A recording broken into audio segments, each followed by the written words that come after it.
Yeah, your half-court game in the second half, and what did you try to do?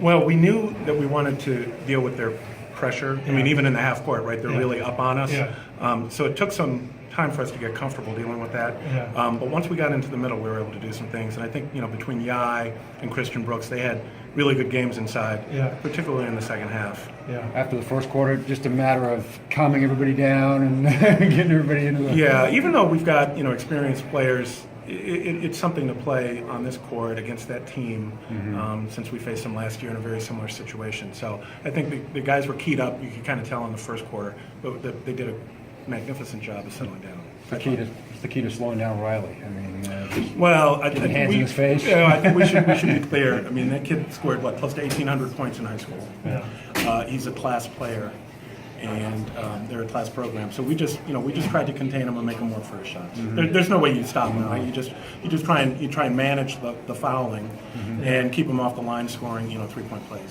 Milo on him a lot? We had Milo a little bit. He wanted to.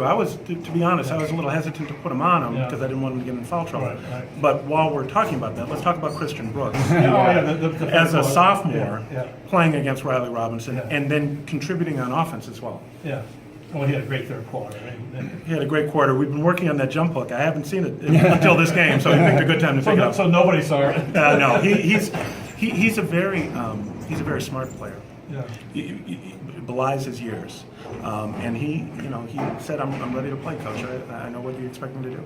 Another good night shooting the threes in a gym that's a lot different from home. It is much different. Well, what do you mean? This is about the same size. It's about the same size as the Fleet Center, as we call it. It helps the more games that you play here, obviously. And we've got some pretty good shooters, and I think I've mentioned this before. They're conscientious about taking good shots. So you guys were finding the open man tonight, as well as harkening back to my own playing career, I always have appreciated good guards. Yeah. Probably not never as much as this year. Yeah.